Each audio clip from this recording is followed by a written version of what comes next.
Welcome to True Crime Vault. I'm Ben, and today I'm taking you deep into the chilling case of Mackenzie Shirilla, a 17-year-old girl who turned her car into a murder weapon and drove it straight into a wall, killing her boyfriend and his friend. This event took place on the morning of the 31st of July, 2022, in the quiet suburban town of Strongsville, Ohio, and unfolded against the backdrop of what seemed to be just another teenage love triangle, until it wasn't. At the heart of this story is a girl obsessed, 2 lives lost, and a plan rehearsed to perfection. Let's uncover every layer of this haunting case together. And if this is your first time here, please consider giving this video a like and subscribing to True Crime Vault, where we expose the darkest truths, one case at a time. At 6:15 a.m. on the 31st of July, 2022, a man riding his motorcycle through an industrial district in Strongsville, Ohio, spotted something that would fracture 3 families and ignite a statewide homicide investigation. A black Toyota Camry was wedged against the brick wall of a warehouse at the dead end of Progress Drive. The vehicle had crushed head-on into the building at what would later be determined as nearly 100 miles per hour. Inside the car, first responders found 3 young people. 2 were dead, 1 was breathing. The driver, 17-year-old Mackenzie Shirilla, was barely conscious and severely injured. Her boyfriend, 20-year-old Dominic Russo, sat lifeless in the passenger seat. Behind him, 9-year-old Davion Flanagan showed no signs of life. Both men were declared dead at the scene. Mackenzie was airlifted to a trauma center in critical condition. The initial theory was simple: a tragic accident. A group of teens partying, maybe intoxicated, maybe sleep deprived, maybe just careless. But investigators began noticing details that didn't match the narrative of an accident. The first and most glaring: there were no brake marks. The vehicle had not attempted to stop. Second, the road led nowhere. Progress Drive ends in a wall. It is not a through street. And finally, Mackenzie was the only one wearing a seatbelt. Surveillance footage from a nearby business would later confirm the vehicle had accelerated intentionally into the wall. No evasive maneuvers, no swerving, a calculated path straight to impact. Soon after, police received a video recorded by Dominic just 10 days before the crash. In it, Mackenzie can be heard yelling at him, "Open the door, or there's going to be a serious problem." Her tone wasn't joking, it was threatening. Other footage, phone data, and eyewitness testimony began to suggest something darker than recklessness, something premeditated. This was no longer a traffic fatality. This was a murder investigation. But what could push a 17-year-old girl to accelerate a car into a wall, killing 2 people she claimed to love? What happened in those final moments before impact? And how long had it been building? To understand the crash, we must first understand the people inside the car, who they were, how they lived, and how they collided far before their vehicle ever hit the wall. Mackenzie Shirilla was, on paper, an average teenage girl from suburban Ohio. She lived with her parents, attended high school, and frequently posted selfies and party photos on Instagram. But those close to her described a much more complicated personality. Some friends said she was funny, affectionate, even magnetic. Others remembered her as possessive, volatile, and emotionally unpredictable. Several witnesses would later testify that Mackenzie had an intense fixation on astrology, pendulums, and even voodoo. One ex-boyfriend claimed she told people she had cast a spell on Dominic Russo, using a piece of his hair to bind him to her. Another friend said she genuinely believed she could manipulate outcomes with crystals. These weren't quirky teenage hobbies. They became symbols of a girl desperate to maintain control, even when the relationship itself was unraveling. Dominic Russo, by contrast, was remembered as laid-back and kind-hearted. At 20, he was no longer in high school and had started working toward opening his own auto-detailing business. He was the type who avoided confrontation, often staying quiet when tempers rose. Friends say he loved Mackenzie, but had tried to leave her more than once. The relationship was on again, off again. Each breakup was followed by a reconciliation, often with emotional outbursts from Mackenzie. According to Dominic's brother, she once struck Dominic while they were driving, forcing him to pull over on a highway and call someone else to take him home. On multiple occasions, She allegedly threatened to crash the car if he ever left her. Davion Flanagan, the second victim, wasn't involved in the couple's drama. He was a mutual friend, described by those who knew him as gentle and low-key. On the night of the crash, he had asked for a ride. He ended up in the back seat, silent, unaware he might not make it home. What connected them all that night was more than just a car. It was a chain of unresolved tension, manipulation, and quiet resignation. Dominic stayed longer than he should have. Mackenzie believed she couldn't let go. Davion was simply in the wrong place at the wrong time. But was Mackenzie a troubled teenager with untreated mental health issues? Or a manipulator who weaponized affection as control? And in the months leading up to that final drive, did anyone truly see how far this was going to go? The night of the 30th of July, 2022, began like many others for a group of suburban teens. Mackenzie Shirilla, 2 days away from turning 18, joined her boyfriend Dominic Russo and their mutual friend Davion Flanagan to attend a party in Strongsville. There, witnesses would later testify, Mackenzie behaved unusually, offering psychedelic mushrooms to the host and appearing agitated throughout the night. At one point, she and Dominic were seen arguing. Around 3:30 a.m., the trio left the party and went to another friend's house, where they spent about an hour watching South Park. By 5 a.m., Mackenzie insisted it was time to leave. She wanted to drive. This wasn't typical. Usually, Dominic drove. But that morning, Mackenzie was firm. Davion initially asked for a ride, but was refused until Dominic convinced her. The three got into the car. Dominic in the front passenger seat, Davion in the back, Mackenzie behind the wheel. What happened next was not spontaneous. Surveillance footage captured the car heading south on Pearl Road, then abruptly turning onto Progress Drive, a short, narrow industrial street that ends in a dead-end brick wall. It was an unusual route. Davion lived in the opposite direction. The footage shows the car moving at a moderate speed until it doesn't. Suddenly, the vehicle surges forward, accelerating from 30 to 90 miles per hour in a matter of seconds. It does not slow down. There are no brake lights, no swerving, no signs of hesitation. The car makes a slight turn, just enough to avoid a tree, but continues barreling down the road toward the wall. Then, impact. The Camry slams into the building with devastating force. The engine block crumples. The windshield shatters. The cabin buckles. The crash is so violent that it embeds the front of the car partially into the structure, but no one knows yet.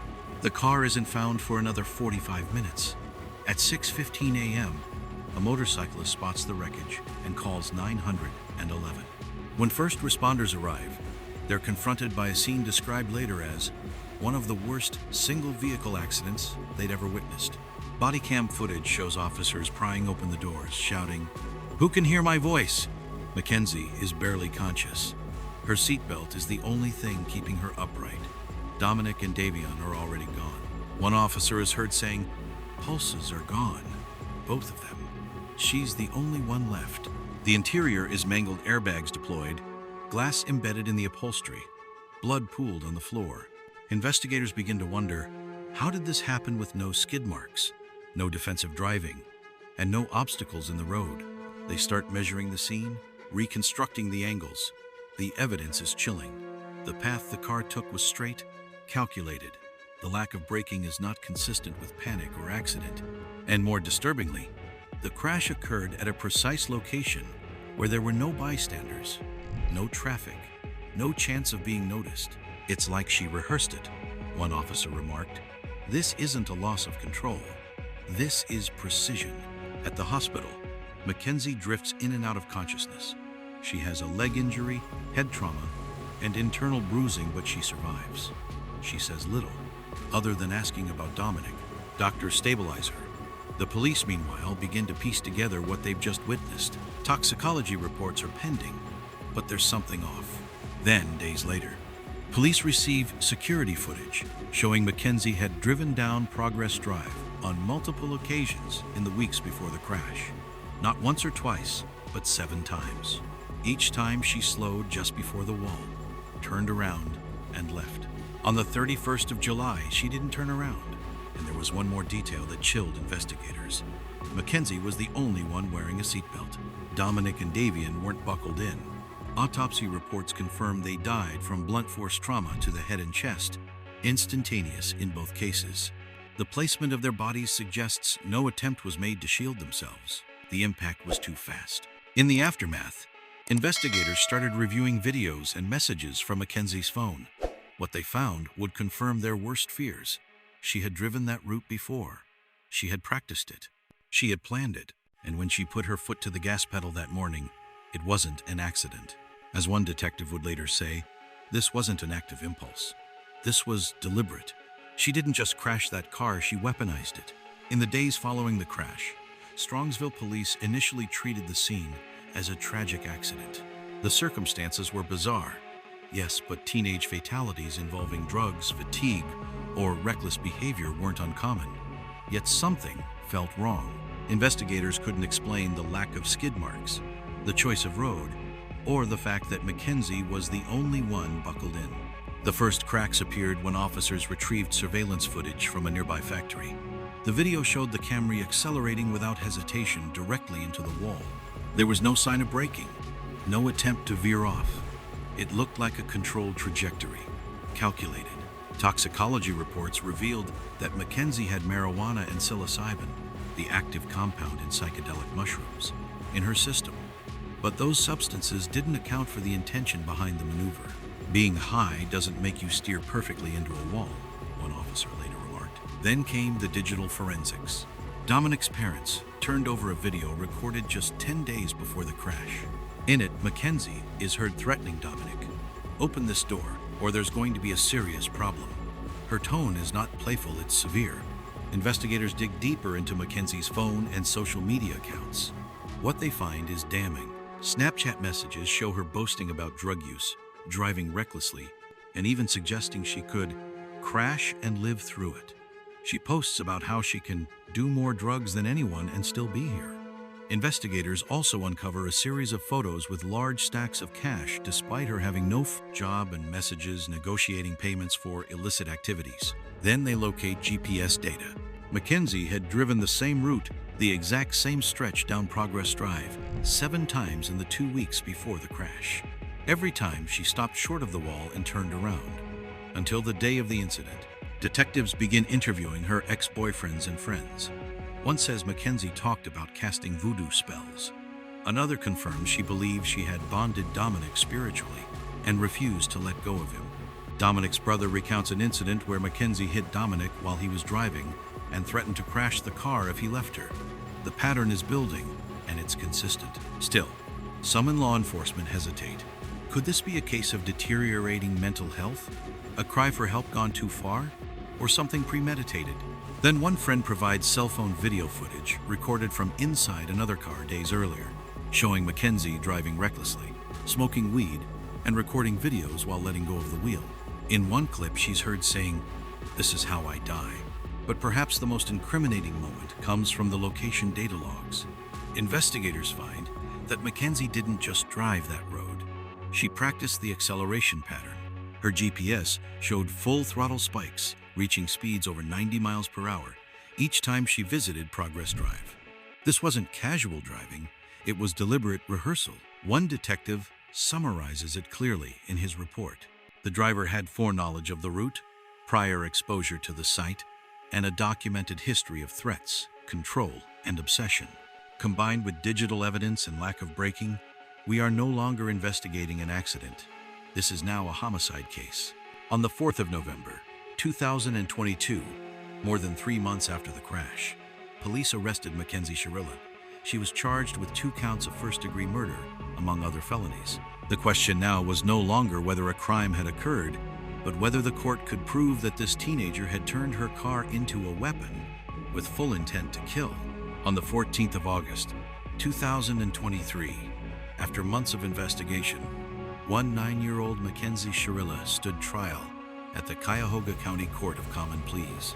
Rather than opt for a jury, Mackenzie waived that right and chose a bench trial, placing her fate entirely in the hands of a single judge. The prosecution's opening statement was clear and severe. This was not a crash, but a calculated act of murder. The assistant prosecutor displayed slowed-down surveillance footage of the crash, pausing just before impact. "Watch her trajectory," he said. There is no panic, no loss of control. She steered into that wall with purpose.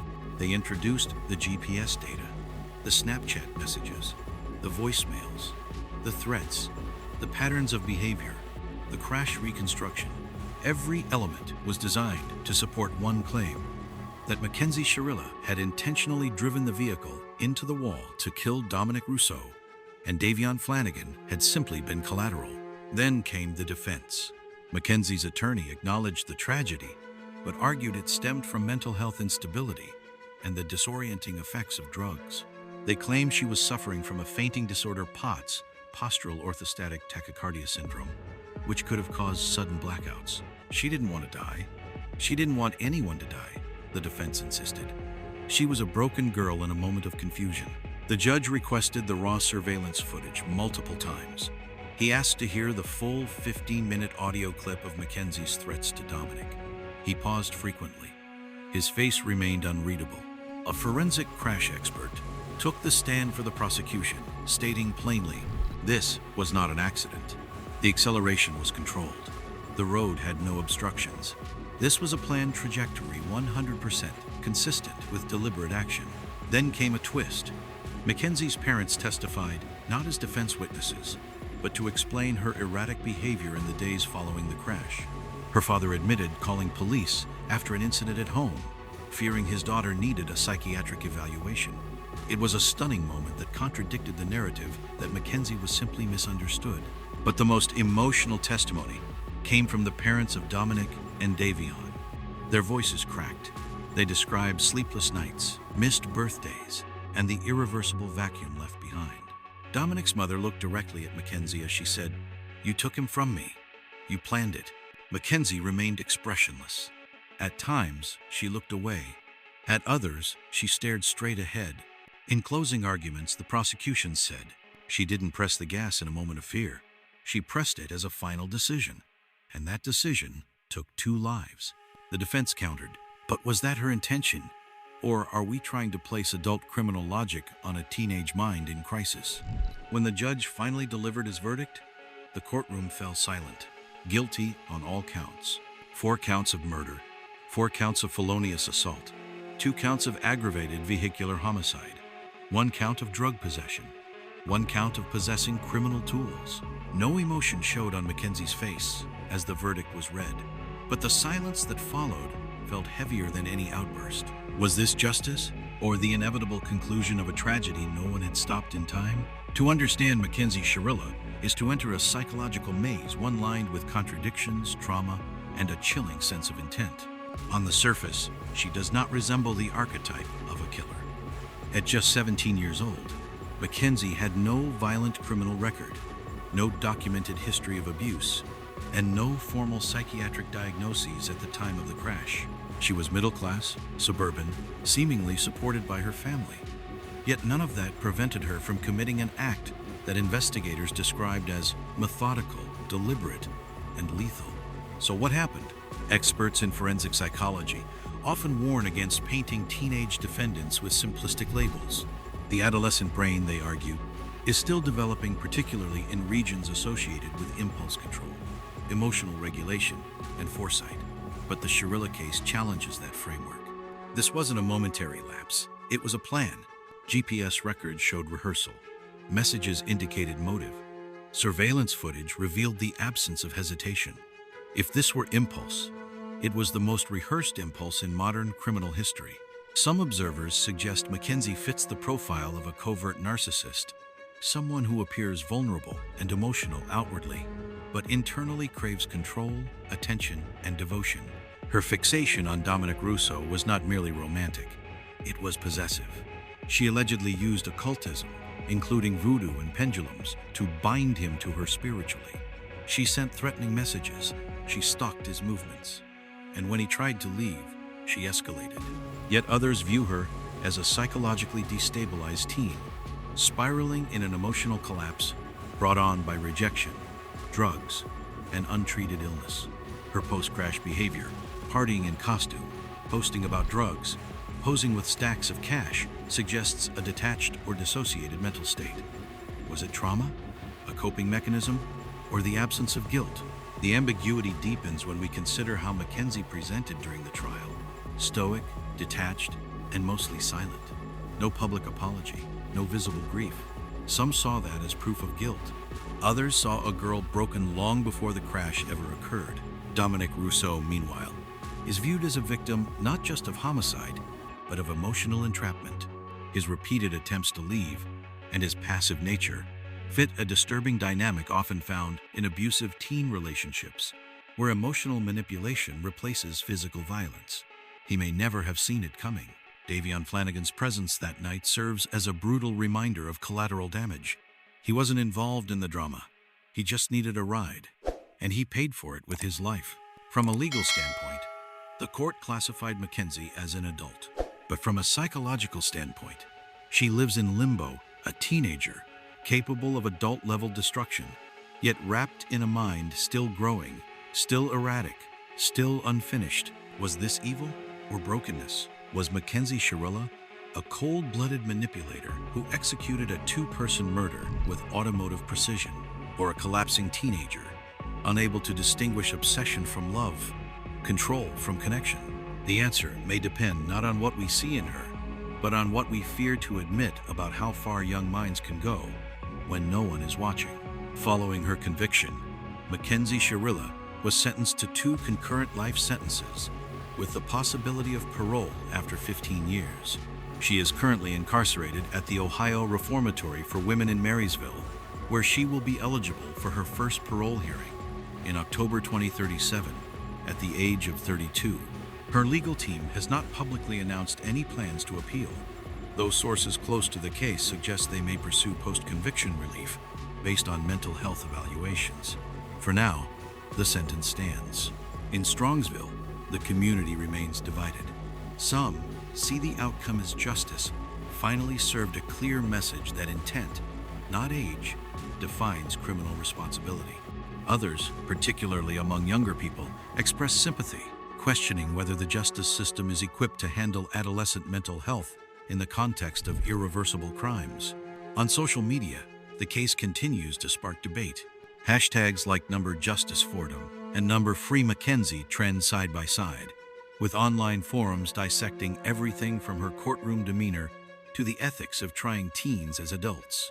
Documentaries and YouTube breakdowns garner millions of views, each retelling the story with slightly different angles, some sympathetic, some brutal, all captivated. Meanwhile, the families of Dominic Rousseau and Davion Flanagan continue to grieve. Their sons' names are etched not only in headstones, but in a criminal file that will now be studied for years. Dominic's mother has publicly called for stricter monitoring of teen relationships marked by emotional manipulation. Davion's father has remained mostly silent, except for one interview, where he said simply, he just needed a ride home. There is no happy ending, only a set of lives permanently altered. And Mackenzie? From her prison cell, she has released no statement, no apology, no explanation. Whether it's silence out of guilt, defiance, or devastation, no one truly knows. But the story of Mackenzie Shirilla lingers because it exposes something deeper than crime, the terrifying question of how young a person can be and still be capable of planning death. Sometimes justice is not about revenge or closure. Sometimes it's about admitting that monsters don't always arrive in the form we expect. This case forces us to confront a chilling reality. Sometimes the most dangerous intentions don't wear a mask. They smile. They text you goodnight. They ride in the passenger seat. Mackenzie Shirilla wasn't a monster in the way we're used to seeing them. She was young. She wore makeup and crop tops. She posted selfies with filters and ILY captions. But behind it all was obsession, manipulation, and a growing darkness no one stopped in time. The tragedy here isn't just in the crash, it's in all the missed red flags. The threats dismissed as drama. The abuse masked as teenage love. The silence of a boy too kind to fight back. And a third life Davion taken simply because he asked for a ride home. So we have to ask ourselves, are we really listening to our kids? Do we recognize the warning signs when love turns into control? And at what point does a 7-year-old cross the line from trouble to dangerous? Let us know what you think. Was justice served? Should teens like Mackenzie be tried as adults? Or are we failing a generation by treating their trauma as crime before understanding the cause? Leave your thoughts in the comments. We want to hear from you, because sometimes the scariest part of a true crime story is how familiar it feels.